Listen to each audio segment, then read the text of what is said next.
Hello, everyone, and welcome to the Hospitality Edge podcast.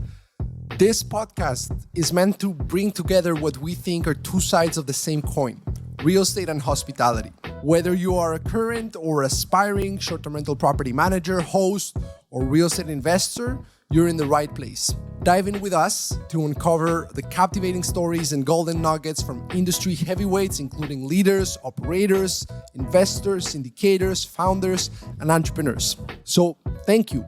Really, thank you for embarking on this journey with me. I really appreciate you taking the time to listen to this podcast, and I promise I'll do my best to deliver value-packed episodes that hopefully will not just inform, but also help inspire the next generation of real estate and hospitality professionals. Truly yours, Sebastián Muñoz. All right, welcome everyone to the Hospitality Edge podcast, the podcast where we bring together what we think are two sides of the same coin, real estate and hospitality. Today, I'm super excited to have a very special guest, Kenneth Bedwell. He's a entrepreneur, technology entrepreneur, data analyst, and just an industry superstar. Where I'm super excited to have him today with us. Kenny, welcome to the show. Where are you based again? Yeah, thanks for having me, Sebastian. I'm based out of Buffalo, New York. Buffalo, New York. Buffalo. Sunny Buffalo. That's awesome. That's awesome. So Kenny, for those out there that are not familiar with what you've been doing with STR Insights, could you just give us a little bit of a background of how this came about and just overall what you were up to before starting this business? Yeah, so I started investing in short-term rentals in 2018 locally in my market in Buffalo. And I grew my portfolio, like 3 or 4 properties. And I wanted to, have this financial background. I used to work for Citibank, and I knew I needed to diversify my portfolio. So I said to myself, okay, well, I need to go invest in another market, but I'm limited by my budget, where I want to travel to, all these different factors. And I had no idea where I could go. And so the first thing, I do, like everybody else, is we go online, we search, we go, where's the best markets that people are investing in? And this was in 2021 at the time. And everybody was saying the Smokies or Florida or, all the popular markets. And I'm looking, and I just couldn't afford I couldn't afford an $800 to $1 million or plus dollar home. And so I'm like, and I don't want a condo. So I'm like, okay, where else? Where else is out there that's making money and makes sense? And I started looking and using other data providers and trying to find markets. And no one could really tell me. They could say, well, you tell me the market and I'll give you the data. And I'm like, I don't even know the market. And they're like, well, buy the whole state or and I'm like, yeah, but how do I know it's the right area or the right state to invest in? And so there was just all these question marks. And with my data background, I had access to the resources and the tools to be able to kind of get this information and aggregate it together roughly. That's what I did.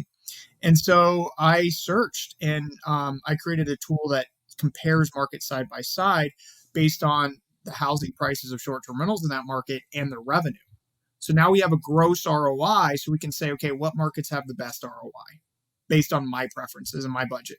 And it spit out, it was spreadsheets at the time, very, very messy. And it spit out all these different markets. And there was one that was 4 hours from me called Watkins Glen, New York. I'm like, cool, let's see what's on the market there. Lo and behold, there's a house, $350,000. And I'm looking at the revenue. It's a 5-bedroom home. And 5 bedrooms are doing like $90,000 to over $100,000. I'm like, you can't find this in the Smokies, that price.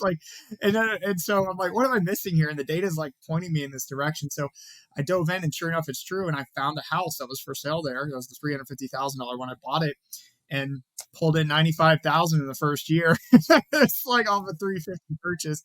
I netted about 43. And this year I'm going to do even more because I've added amenities and things.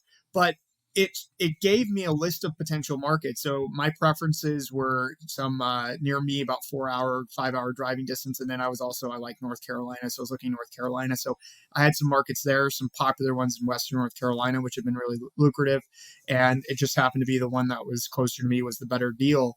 So anyway, that's how it started. Just from that question of where should I invest and like that fits my criteria. Yeah, that makes a lot of sense. And following that, list of questions that investors should ask themselves. Of course, the first one is where should I be looking? But you go beyond just that, right? You also are looking at, okay, well, within a market that you have now identified, what type of property should you be looking for? And then, when it comes to the revenue percentiles of these properties, where should you be focusing on in terms of a sub-market as well? So how do you go beyond just identifying the market, and how have you started to build this solution with an investor focus in mind? What is it that makes you an investor focused data provider? Sure. So what I like to teach people is that revenue is impacted into 4 key categories or 4 key buckets or whatever. So the location of the property, the quality and type of property, design and decor, and amenities. So, big amenities, think big amenities like pools or game rooms, hot tubs, things like that really drive and impact revenue. Big backyards, decks, things, waterfront, things like that.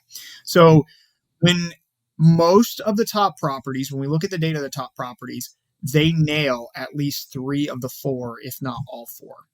So whether an investor wants to go into a market that's quote unquote saturated or not, you have to be focusing on these 4 categories. Primarily location, number 1, meaning we invest in the right areas, the right submarkets, like you mentioned, and then dive in deeper. And the only way to be able to know that, especially markets we're unfamiliar with, is to study the data and look for trends and patterns in the data. For example, if I go into, if I say Western North Carolina again and I am looking at top properties, what are the attributes of the top properties? Where are they located? Is it in relation to Asheville, or is it that they have views and that they have large square footage? Like, what do they have that makes them stand out from the others? And is that something that I can replicate? That's the first thing. And the only way to be able to do that is to identify the top performing properties in that market, not the top 10, but the top performing ones. So you look at all the markets, and in our tool, we have like a percentile slider. You can, isolate those top ones and look at those top performers by bedroom count and see what it is that they do that. So that makes sense. That makes a lot of sense. So you said location, design, amenities, and what was the fourth one? Quality and type of the property. So like when we're talking about, is the exterior, is it an A-frame cabin? Is it like, just a normal vinyl sided cabin? Is it modern? Is the interior updated, and so on? Like all these like little things. Certain markets, you'll go there and most of the properties are out of date and they're doing really well.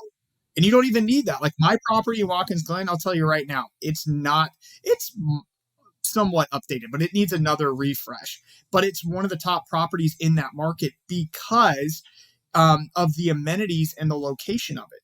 So I put more stress and identify that as a key revenue driver rather than just pouring a ton of money into a property that's in the wrong location, but it's just updated.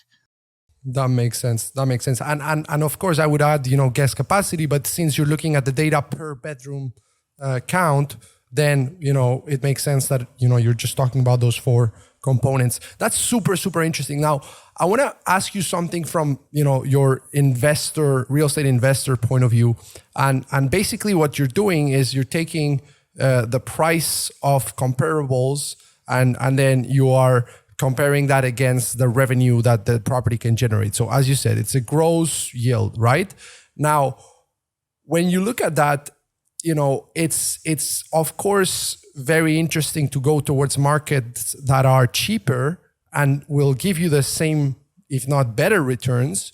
But what are your thoughts on the fact that when you go to those markets where properties might be cheaper, you're quote unquote missing out or leaving behind the appreciation component of the return that you could get in markets that are more expensive? So how do you compare those 2 elements of return, right? Cash on cash versus the appreciation aspect of it that usually comes in the larger cities that are more expensive? Yeah, the more traditional vacation markets. Um, so it really depends on where you're at in your journey, right? So for example, myself, I've had 6 properties.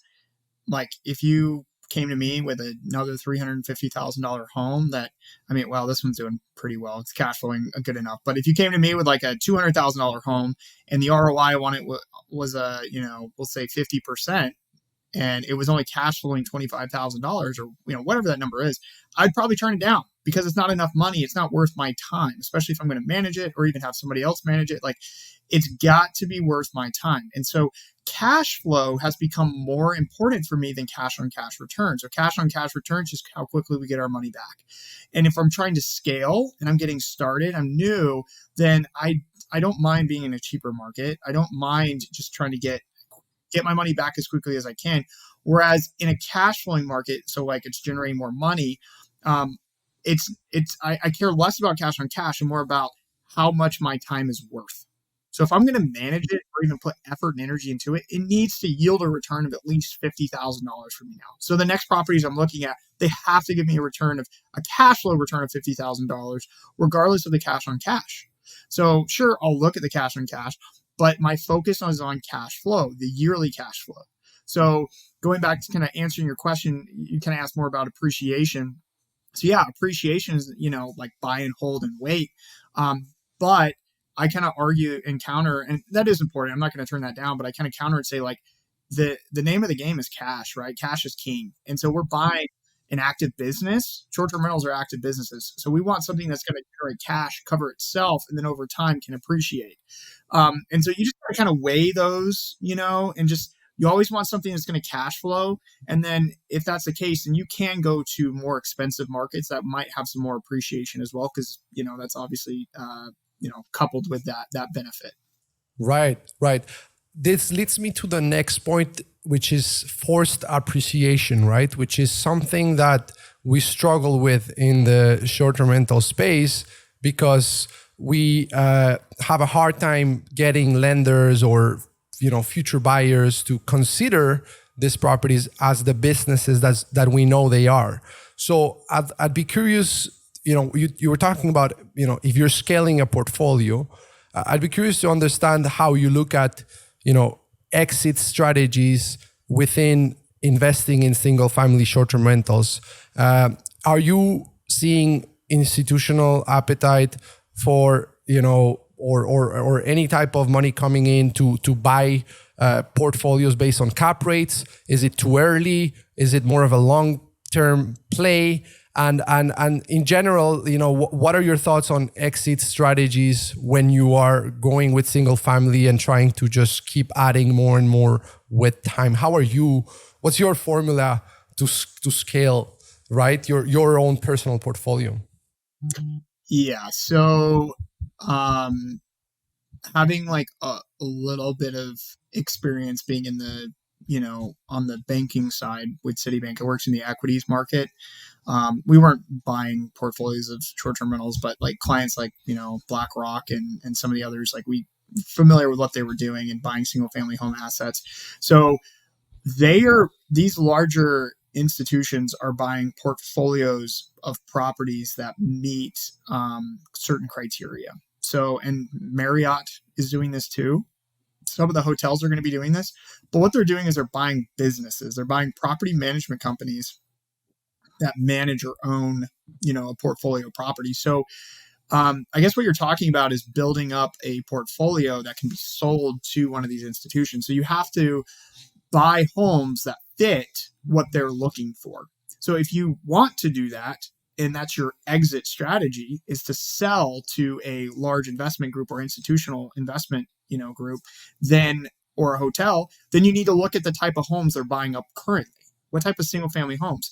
A lot of times they're luxury. And so what I have found is that in reality, most of us, even I don't know all of your listeners, so I'm not going to just make some general, but I'm going to make a general statement here, I guess. I'm going to put a disclaimer on that. They're not going to be interested in our properties. And it's just cool because, we might have a property here, let's say in the Smokies, and then like one in Destin, and then one out, and like maybe even like tall, I don't know, it's really random, but just some random markets. And it doesn't necessarily fit what their investment strategy is and what they're after. So I don't really think that that's necessarily something that I've seen a lot, especially the experienced people that I've seen do it. They're the ones who are successfully pulling that off have a very large portfolio and it fits a theme, like a luxury theme. And that is some way that someone could do that. But to scale, in every single person that I know that has, over 10 properties, they have partners. And so at some point, you're either going to have money, and if you don't have money, you better have skills. Because if you can find deals and bring them to people, they will partner with you. And that's the best way to scale and grow your actual portfolio. Now, what you decide to do with that portfolio, level up to, boutique hotels or, other, apartment buildings and things like that. It just kind of varies depending on your appetite. But in order to scale, you have to partner. So I think for a lot of people listening, they're probably going to fit in this bucket of, look, I can find deals. I just don't have money. I don't have the financing, or I don't have the credit, or whatever that is. Go find partners. There's people out there with money who don't know how to find deals. And so if you can find those people and work with them and it works out, like, you can really grow a portfolio without having a lot of your money into it. Yeah, I know that's gold, what you just shared there. So makes a lot of sense. Now, when I was looking at doing my first real estate acquisitions, and I was comparing, being an insider of the short-term rental space, I was comparing, short-term rentals with, let's say, multifamily, going back to the topic of forced appreciation. One of the things that I really liked about multifamily that led to me, making some acquisitions in that space is that you can increase the revenue, right? Decrease the costs. So basically you're increasing NOI, and then you can go and you can refinance and buy something else. Are you seeing that as a possibility in the short term when you are acquiring single family properties and you're boosting their sales thanks to proper management, proper systems, proper revenue management, and all that stuff? Or you're just kind of basing yourself on the cash flow to qualify to your next loan? There's two ways, because that's the forced appreciation way. So like, there's two ways to get forced appreciation I've seen that work. So one, you go find a fixer upper in the right location, keyword right location, not just anywhere, but right location, and you turn it into amazing short-term rental. You refinance it, boom, you get your money back. I have seen people pull that off. One way to do that without, like, a lot of people think, I got to find a gut and completely I don't have time for that. Or I don't, in random markets, I don't know how to do that. But in reality, you can find properties where you can just add a bedroom, and that increases rents of that property and also puts it at another, raises the appreciation. I'll give you an example. We helped a client. So STR Insights also has a property finder service as well, and we help clients find deals. We found a property in a market called Newry, Maine. It's near Sunday River Ski Resort. It's going to be one of the biggest ski resorts in the Northeast, also an emerging market for those interested in knowing about markets. So it's in Newry, and the property, it was a 4-bedroom listed at I think like 845. Well, we checked it out. It was a very big 4-bedroom. I think it was like 4,000 square feet. And we're like, that's massive. What are we missing here? Well, it turns out that it had room, and it had this open space above the garage that was attached. It was like a single room that we could segment into 2 separate rooms, and they weren't labeled as bedrooms. So turned it into a 6-bedroom, which then it got appraised for 1.2 million. So this was a 2-month project of putting up a wall, not like redoing the kitchen and, gutting everything, the plumbing, electrical, none of that. Just putting up a wall, getting it furnished as a short-term rental. Now it appraised for a lot more. And, the person who purchased the property, they got all their money back in year 1. Now they can go and buy another asset this year because they got their money back, and they have a cash flowing deal. So you want to also make sure it cash flows, but because of the forced appreciation, like you mentioned, that, double-headed dragon of cash flow appreciation, they're able to level up quickly and get to another deal. So that was a really good example. Now, the other way that I want to mention too, that we're finding that's a little easier and more doable, are new construction deals. Not necessarily you go out and find a piece of land and build on it and plan that out for a whole year or 2 years. It's finding deals that are being finished. So literally go on Zillow, look for properties that have been on the market for over 70 days, filter for those, filter for new construction. The list will pop up. Make sure it's a good location. Check them out. They're probably going to be nearing completion. And I guarantee you the photos will not be updated. They'll be like the original, like, either the floor plans or, like basic shots of it not being finished. That's why it's still sitting on the market. If it's in the right location, call the realtor, get some updated shots of it. And I guarantee you a lot of those are deals. We're finding a lot of those just been sitting on the market, and they always come in lower than their appraised value. So we're talking like 50 all the way up to $100,000 lower than what they appraised for in the underwriting process. So the new construction, it's super easy. You're not fixing anything. You're not adding anything to it. You're just buying a brand new property in the right, not only the right market, but the right sub-market or location within the market. And it has appraised value there. And in a year or two, you can refinance and boom, you've got some, or you can HELOC it. You can use that money to level up as well on top of having a cash flowing property. So those are two strategies. Now, you've mentioned in some of your other appearances in other podcasts that, nowadays it's not so much about limiting yourself to what's on your backyard in terms of investment opportunities. And that's kind of why a tool like yours is so helpful. So why do you think that is the case? And why do you think people should look beyond their backyard? Of course, there's regulations, there's a bunch of reasons, price points, but what would you say to someone that's hesitant to go further than their backyard?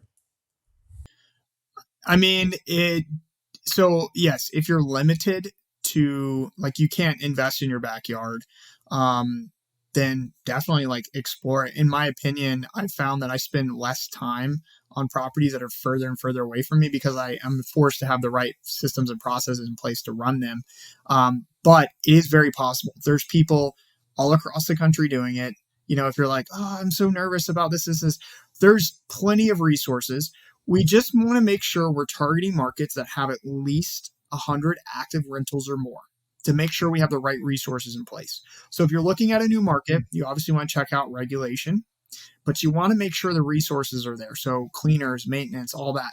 And if it has more than 100 active rentals in that market, guarantee it's going to have those resources already in place and it's going to be easy. And then another true and simple test you could do, just go on Google, type in, cleaners and like ST or vacation rental cleaners in this market. And if you can't find a cleaner in 10 minutes, that's a red flag to me. I wouldn't look there. Oh, but yeah, definitely don't buy in a market where you can't find a cleaner. Right. 10 minutes. I call it the 10-minute exercise. Like, and that's like and if you can find the right team, it's very, very possible to invest anywhere in the country and allow that team to run the day-to-day for you while you just manage, if you're self-managing, communications, or if you hire a co-host. But it's all very doable, very easy. And I actually encourage people to do it because once you do it, it's actually less stress and time that you spend on your rentals. I typically see people spend about 50% less time on properties that are further away from them than ones that are like within an hour's drive, because they're going. Yeah, because otherwise you're like, oh, I could go and do this myself. I could fix this myself and save a couple of bucks. Whereas on the other hand, you have no option. Yeah. I spend more time on my 1-bedroom that's like 20 minutes from me than my 5-bedroom that's, 4.5 hours away from me. So. Oh, wow. Okay. Yeah. That's when it really starts to become important to, attach a dollar amount to your time and ask yourself, is this the best use of my time? Kind of like what you were saying earlier. Exactly. Yeah. That's why I'm cutting properties that are actually closer to me because I'm spending more time on them. And sure, I could try to figure it out, but I just don't. And I know myself, and it's like, you know what? It's not worth my time. I could take that same money, go find something else, force myself to figure it out and do that. That's a Kenny thing. But, I find that a lot of people end up doing that. And so in the short-term rental space, at least. Yeah, no, that makes a lot of sense. Very interesting. Now you are, before you started this company, you were a data analyst. So I would be very curious to hear your thoughts on, when it comes to gathering data about things like, short-term rental revenue per market and whatnot, at a high level, what are the different approaches? What are the different ways of getting that data? And why do you think there's so much discrepancy out there in terms of what this market data provider is saying versus this other data provider is saying, like this whole Airbnb bus thing where, that went viral and people were going crazy on how the industry was falling apart. What are the fundamentals of data gathering or processing that make this such a complex field? Yeah. So short-term rentals are notorious for being inconsistent in the data sets because of the inconsistencies in hosting. So there's so many subjective variables like, how you host and how much money that makes you and when you host. There's so many properties that are part-time investments and not full-time investments. And so when we just look at part-time and like every single property in Airbnb and try to pull its revenue and try to use that in our aggregations to say how well the market's performing, it's extremely inaccurate because you might have somebody who only rents their house out twice a year when they go on vacations. Like, how do you consider that? Like, no, that's not an investment property, but it's not labeled as that in Airbnb. It's on Airbnb. So there's all these like little things where people block off winter times when there's not that many travelers, or, they're blocking dates and all kinds of stuff going on, and or regulation limits them. And so that can confuse, and we call it dirty data in the data set. So we really look for how do we eliminate that? And so that's where the data science comes in. And that's where you see a lot of discrepancies between companies is like, okay, what is the data science saying? And what's their algorithm to try to figure out what I call normal booking behavior between, different properties and markets and so on. So, so I'm gonna pause there and let you kind of do a follow-up question to that, because I could just keep going. And oh no, this is interesting. I mean, one thing though is, of course, how much availability the properties have. If they have more availability, you can assume that they're dedicated short-term rental properties. And then there's, and then you get into the quality of their hosting. Some data providers claim that they get their data directly from the PMS. Therefore, you're eliminating the non-professional operators. What is your way of excluding the non-professional operators, the hosts that just come in every now and then? Just at a high level, what has worked for you guys in terms of being very precise and accurate with your data?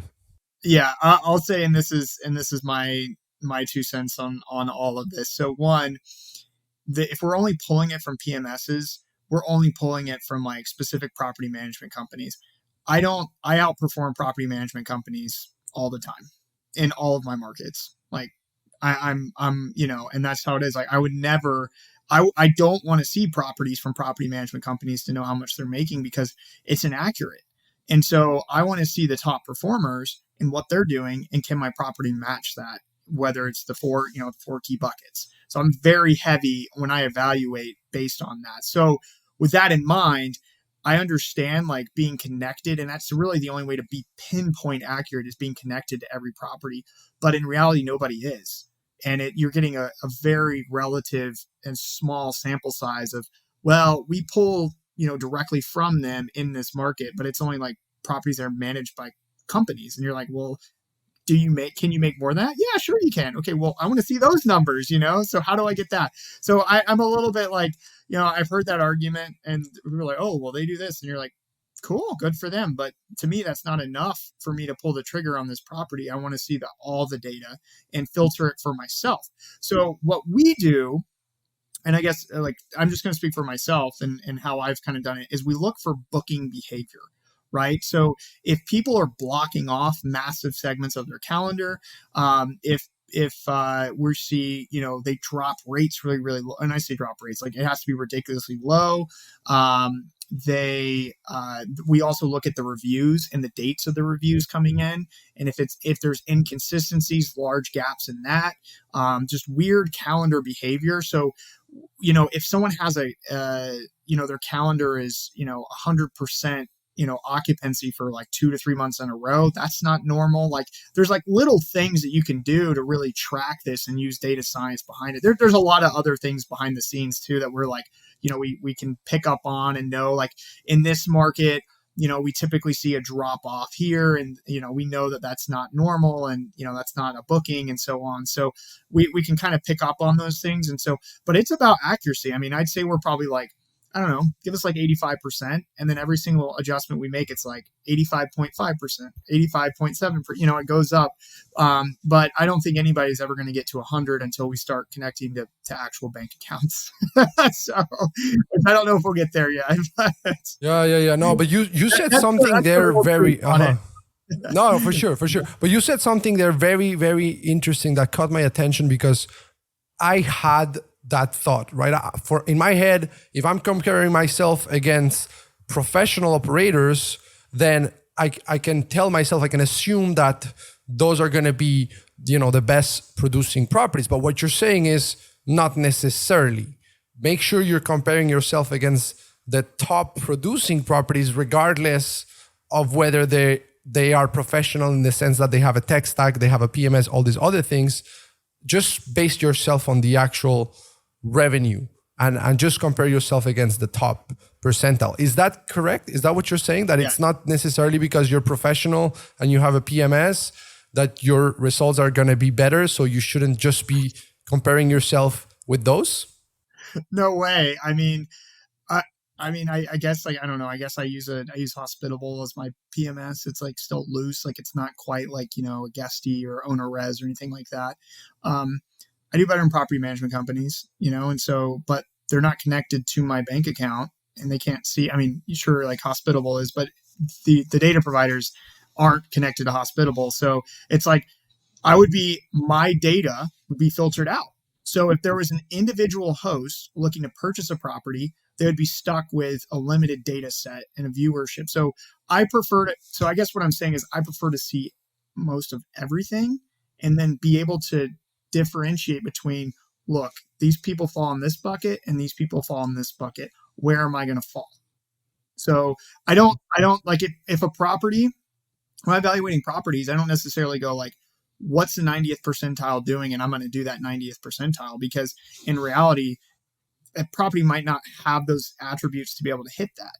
So if it falls within like the 60th or 75th or whatever it is, we're looking for that, but we want to see everybody's performance, rather than just like individuals who are, fit a particular type of, attribute, like company or whatever.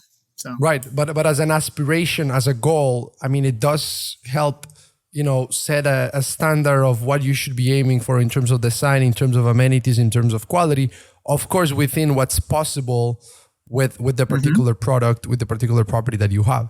Very interesting. Now, Kenny, you were working before in banks for companies, basically. Was this your first, entrepreneurial journey, or did you always know you wanted to eventually be an entrepreneur, so to speak, and have your own business?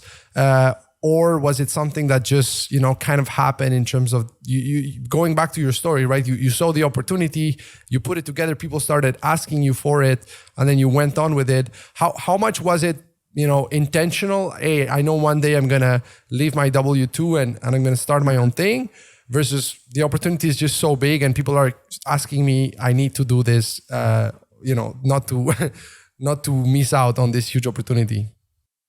Yeah, so I worked for a startup for a little bit as my first job out of college, and I was like, oh, this is kind of cool, but I was low on the totem pole, so it was just like, And so I I got recruited by Citibank, and it was good, but it was so corporate, and I knew I wanted to invest in real estate, and so I started investing, like I said, in 2018, and while I was there, and COVID hit, and I was still at Citi, and just some of the policies, and it just got so corporate, and I was like, this isn't me. I wanted to leave, and I set a goal to quit within 5 years and figure something out. And so I was just going to do it I really just live off my rental income, to be frank.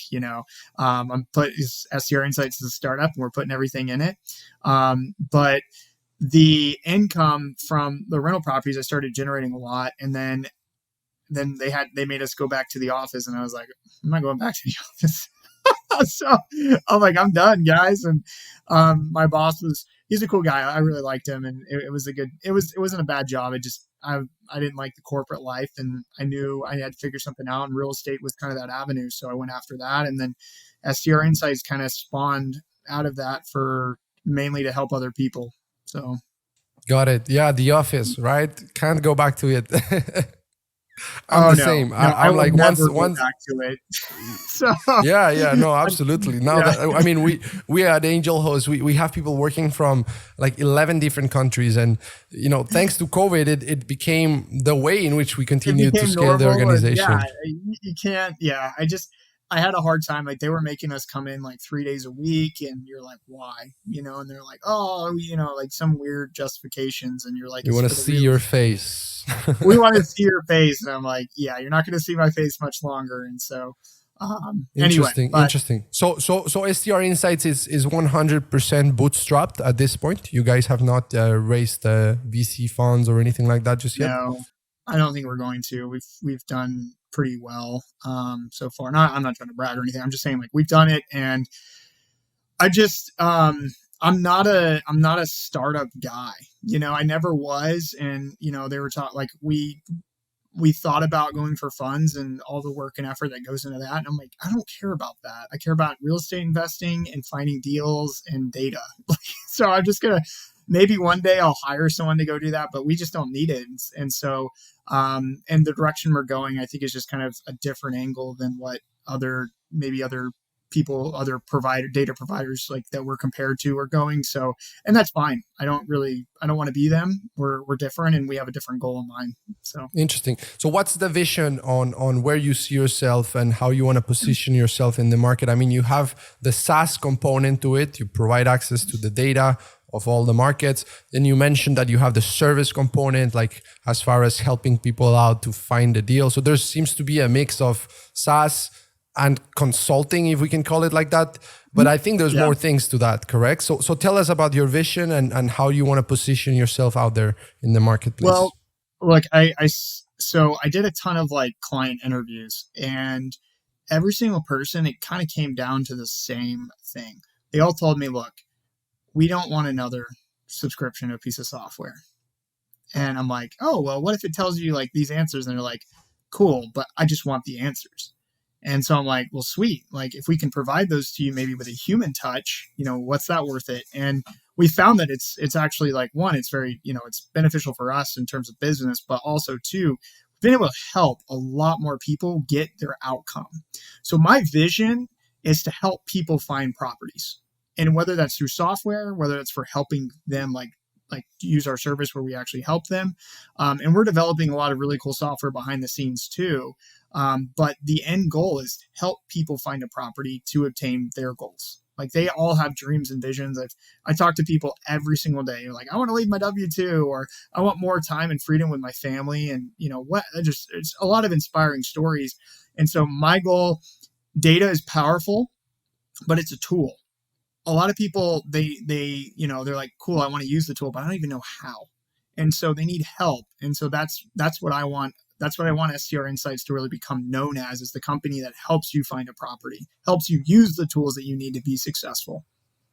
Yeah, rather than just have another tool on your list of here's another tools subscription. Yeah. Like I know, like I'm kind of like shooting myself on the foot by saying it, but in reality, it's true. Like, yes, I use STR Insights, and if you're looking for a property, you should use data and some sort of data provider. But at the same time, too, like if you don't know how to use it, then why even subscribe to it? You know what I mean? And so we allow people to like I told the guys, I said, guys, we're not just going to be like SaaS where we just sit back, let people subscribe and go. We do let people, people can subscribe do it. Go ahead, jump on. But people have access to us. Like you can literally schedule calls with us for free and get access, not just a demo, but discuss like, how do I get unstuck? How do I find a deal? What market should I be investing in? How do I use STR Insights? How do I do all these things? How do I evaluate properties and deals?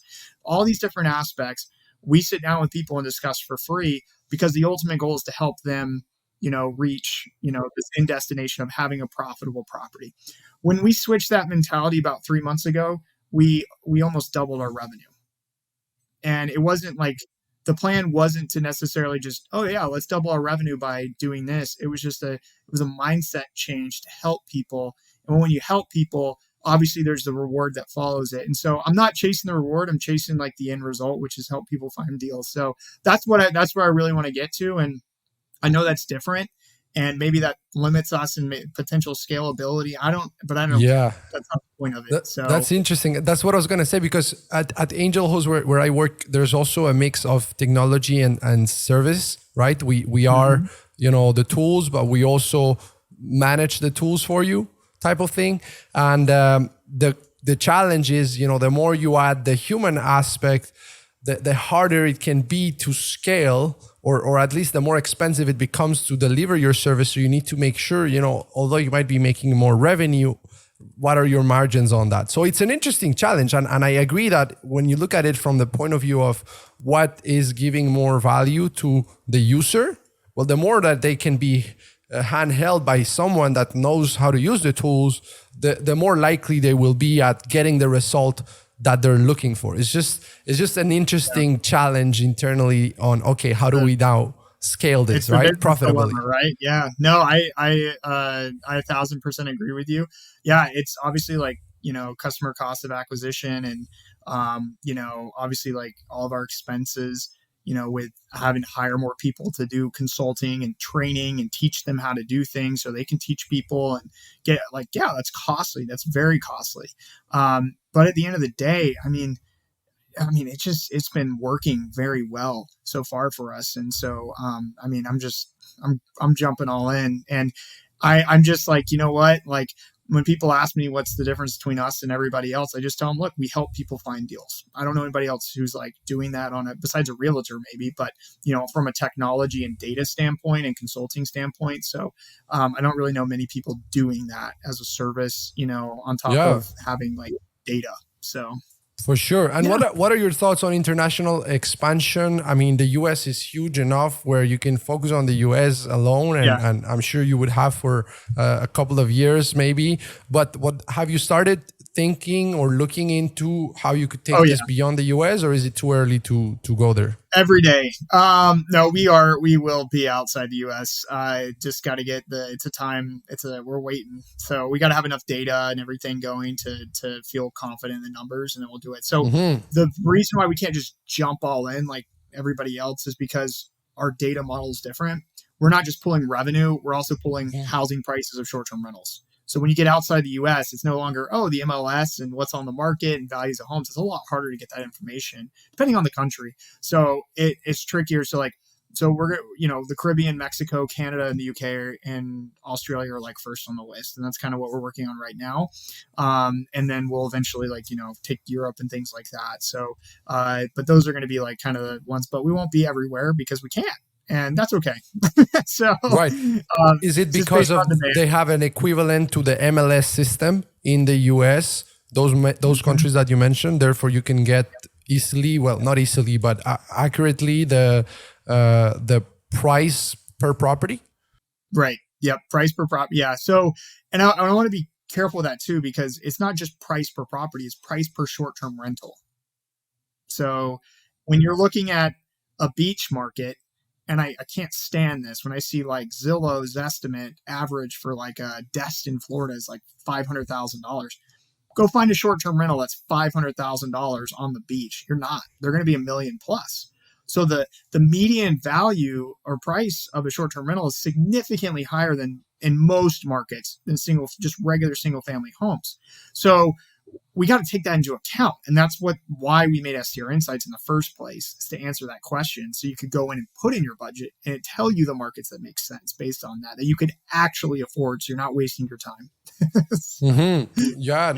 That's a very good point. So other than not having STR Insights, as part of their solutions and not working with you guys, what are some of the mistakes that you see people making when it comes to the underwriting, when it comes to crunching the numbers on a particular short-term rental investment property? What are some of the do's and don'ts that you would give to someone when it comes to the analysis side of it? I think that most people don't realize all the expenses associated with short-term rentals. So if you're not running a pro forma and you're not calculating true insurance costs, that's a big one that people mess up. Taxes for the new purchase price of the property.